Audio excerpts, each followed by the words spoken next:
हमारे ओझल हैं कि ऐसा वाकया हुआ है। थोड़ी सी शर्म भी आ रही है कि हमारे मुल्क में ऐसा भी हो सकता है और उन बेचारों के साथ जो हज़ारा कबीले के से ताल्लुक़ रखते हैं उनके साथ ये पहला वाकया नहीं हुआ। मुतअद्दिद वाकयात क्वेटा शहर में एक पूरा इलाका है क्वेटा का जहां पे हज़ारा आबादी मुकीम है और उनको ऐसे एहसास से जो है वो महरूमी और बगैर तहफ़्फ़ुज़ के सालों से रहा।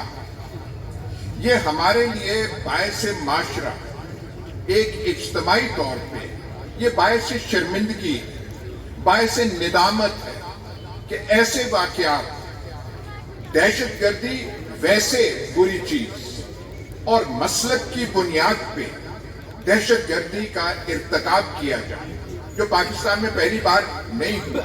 ये निहायती अफसोस भी नहीं, ये तो सदमे से भी बाहर की बात है कि हमने अपने मुल्क के साथ ये कर क्या दिया। अच्छा भला मुल्क, ये कभी मेरी उम्र बहुतों से ज्यादा है, ऐसे तफरका बाजी जब हम जवान थे, जब हमारी कम उम्र थी, ऐसे नहीं था।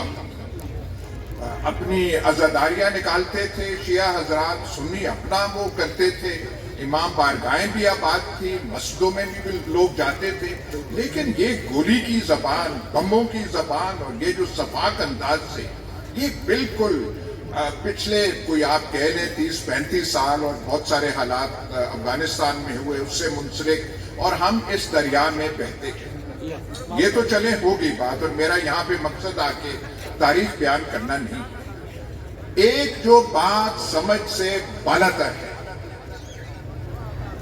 कि हमारे वजीर आजम जो हैं जिनके लिए कभी हम कलमा खैर कह देते हैं, कभी तारीफ के अल्फाज भी कह देते हैं, उनका कान कोई उसमें कोई आवाज नहीं पड़ रही, वो कुछ देख नहीं सकते कि हुआ क्या है और उसके रद्द अमल में कौन सा ये गम का जो गम पूरे मुल्क में फैला हुआ है।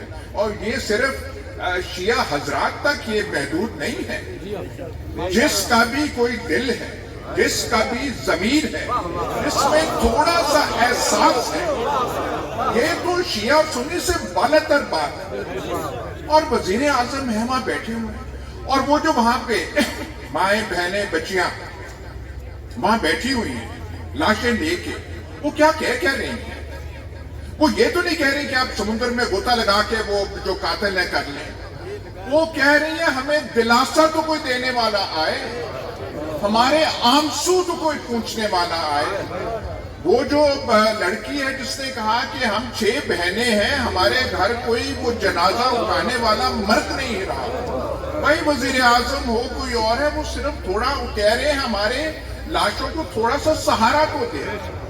और अगर ये भी आप नहीं कर सकते, भाई खतरा तो वहां पे हजारों को है जो वहां पे लोग बैठे हैं, वहां उनके साथ आपके पास फौज, आपके पास फ्रंटियर कोर, आपके पास मिलिशिया और पुलिस, आपने तो घेरे में जाना है। आपकी वहां पे हिफाजत का क्या सवाल पैदा होता है? इनको पहले दिन जाना चाहिए। और याद आता है आज रऊफ क्लासरा ने बहुत ही शानदार मजमून दुनिया में लिखा है कि यही शायद फर्क है मर्द और औरत में। वो न्यूजीलैंड में जो वाकया हुआ था, उनकी जो खातून वजीर आजम है, किस अंदाज से गई, मुसलमानों को किस अंदाज से उसने गले लगाया, पूरी दुनिया में उसका। बेनजीर भुट्टो थी, वो साने कारसाज हुआ, उसमें 150 आदमी हमले में मर गए थे जब उनकी कारवान पे आमद पे वहां हुआ था। और दूसरे दिन लोगों ने कहा नहीं अस्पताल नहीं जाना, वो अस्पताल गई। उन्हें कहा गया था तुम्हारी जान को खतरा है, पेशावर गई, रावलपिंडी, मतलब है कि कुछ तो दिखाएं। तो हमने तो इनको बहादुर आजम बनाया हुआ था कि हाँ जी मर्द मैदान है, दलेर है, ये है वो। بھائی ہو کیا گیا، پتہ نہیں کون سی فضول میٹنگز وہاں پہ اسلام آباد میں کر رہے ہیں. تو یہ میں کوئی نعرے یا کوئی ایسی بات نہیں کر رہا، اس سے ندامت ہو رہی، شرمندگی ہو رہی کہ وزیر اعظم چاہے آدمی پی ٹی آئی کا ہے یا نہیں ہے، نون لیگ کا، وہ ہے تو ملک کا وزیر اعظم، ذمہ داری ان کے کندھوں پہ آتی ہے. آپ پہ تو یہ فرض تھا کہ پہلی رات تو آپ وہاں گزارتے اور پھر ان کی صبح تدفین ہوتی، کوئی بات تو ہوتی، کوئی کہتا تو صحیح کہ ہمارے دکھ میں شریک ہے. پتہ نہیں تعویلیں ہو رہی ہیں کہ ابھی تک فیصلہ نہیں ہوا کوئٹہ جانا ہے یا نہیں ہے. یہ شرمناک چیز ہے. اسے وہ انگریزی میں کہتے ہیں فیلئر آف لیڈرشپ، قیادت کی ناکامی. یہاں پہ سارے آپ کے کرکٹ میچ اور شوکت خانم ہسپتال ایک طرف، اور یہ جو آپ نے 4-5 دنوں میں کر دکھایا، آپ نے اپنا بھی بیڑا غرق کر دیا ہے اور ہمارے سر بھی آپ نے شرمندگی سے جھکا دی.